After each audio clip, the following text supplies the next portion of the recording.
قومي امن کمیټي طرف نه خپل قوم ته بنګش ته برادر ورور اورکزی ایجنسي ته برادر ورور کرم ایجنسي ته نور ما سره څه اطراف کې څومره قومونه دي هغو ټولو ته اول په مینې باندې سلام کوم بیا سلام د بعد هغو ته یو د امن پیغام رسوم زموږ هر یو قوم چې هغه بنګش دی هغه اورکزی دی هغه کرم دی هغه ایکس وائی زیډ دی هغه هر یو قوم د امن طلبګار دی بلکې مو بنګش ډېر امن پسند قوم یو دینه مخکې چې په رمضان کې مو خپله قوم پیسې ګردې کړي دي غریبو خلکو ته یې کور په کور راشنې رسولي دي پیسې ویر کړي دي خو چې زموږ قوم امن خرابېږي نه مو بنګش قوم سره ودرېږو نه بل قوم سره ودرېږو او نه د قوم خرابېدلو چا ته اجازت ورکوی شو دې دپاره زه خپل بنګش قوم نه تعاون غواړم اورکزی نه غواړم کرم ایجنسي نه غواړم ایون څه حکومت نه زه تعاون غواړم زما سره د دې خبرې کې مدد وکړي دې باندې مو فیصله دا وکړه چې زما کلي قوم کې څومره په کرایې باندې خلک پاتې کېږي چې هغه مسلیان دي چوړیان دي پېښوریان دي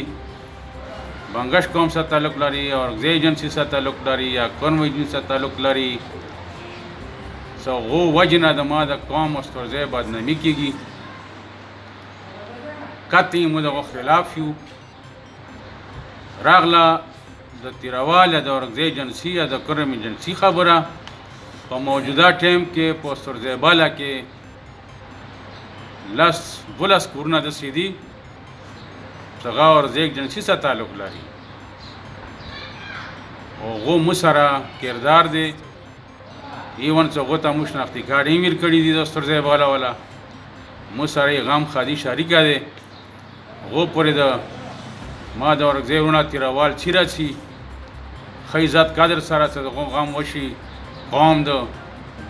دې نه مخکې چې زموږ کلي کې ډېر وختني تیروال یې دغو فوتګي شوي وه برآمد خیل منی خیل ټول قوم ښځې نر هغه فاتحې ته دغه ته یوې هفتې پورې راغلي دي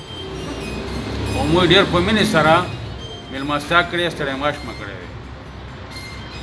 برای خدا دې شي ته غلط رنګ ورکول دا جایز نه دی هر یو قوم ته د خپل د سیکورټي د امن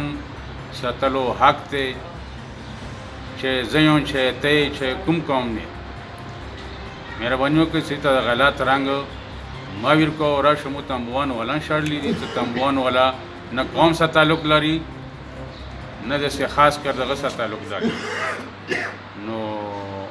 مو استرزی قوم شکر الحمدلله امن پسند یو مو به خپله کې تاک را تاکن کېږي غم خادي به مو کېږي رشته داري به کېږي شوي دي بیا به کېږي او اوس موجوده حالات کې څنګه مو دې شي سره دغه کو تاسو هم دې شي باندې وکړو چې تاسو هم قومونو کې داسې غلط خلک هغه قوم ته نقصان ورکړي چې هغه کوم قوم سره تعلق لري کوم مذهب سره تعلق لري او زموږ تاسو ته دا پیغام دی چې هغه صفایي وکړو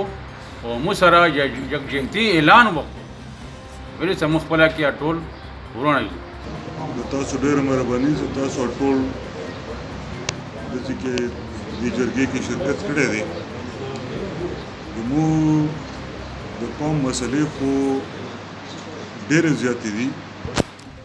او موږ امید کوو چې زر تر زره دغه څه مخنیوی وشي زموږ د غټه مسله ده چې د سکیورټي دې علاقې کې جوړه وه خاص کر زموږ د کلیو سایډ کې اور مسله داسې وه چې د بار نه کوم خلک راغلي دي آباد شوي دي ډېر ورکې ښه خلک هم دي زموږ وروڼه دي او ډېر ورکې داسې دي چې هغو شرپسندي او ناجایز کاروبار او دغه کې انوالو شوي. نو موږ د کمیټې دا یو متفقه فیصله وشوه استاد زیباله چې دا خلک چې کوم ځای کې آباد دي موږ نه پېژنو چې دا کوم ځای نه راغلي دا چوک دي دې کې د تنبوانو ولمو د تیران هم راغلي دي کورمن هم راغلي نورو علاقو نه هم راغلي دي نورونه دي بنګښ دي دغه دي اورګزۍ دي ځکه ډېر خلک داسې دي چې هغه په جرایم کې او په دغه کې ملوث وو. نو دې دپاره موږ دا فیصله وکړه او موږ دا ټول قوم سره ټول بنګښو سره او اورګزو ته موږ دا خواست دی دا التماس دی چې موږ سره تعاون وکړو او چې موږ د جرایم پیشه خلک د خپلو علاقو نه کم از کم وباسو چې موږ د معاشره له غونډې ټیک شي. نوره تاسو ډېره مهرباني او دا دی نو دا ګوره دا بار نه زموږ کلي بار سړک باندې چې د شوکې وشوې ورکې مړي وشو دځې د راشي ملونه د پټکي دځې د اغواګانې کوي دځې کې د منشیاتو کاروبار کوي او نو موږ دې دپاره دا یو فیصله کړې دی چې موږ د خپل ایریادي خلکو نه به کلیر کوو او زموږ د مخکې معاشره لږ ټیک شي او زموږ د نظام لږ ټیک شي. نو نور زه تاسو ډېره شکریا ده کوم د ټولې کمیټې او د مشرانو ملکانانو تاسو دځې راغو او تاسو دځې کې موږ سره په دې خبرې باندې یکجهتي وکړه. ډېره مهرباني.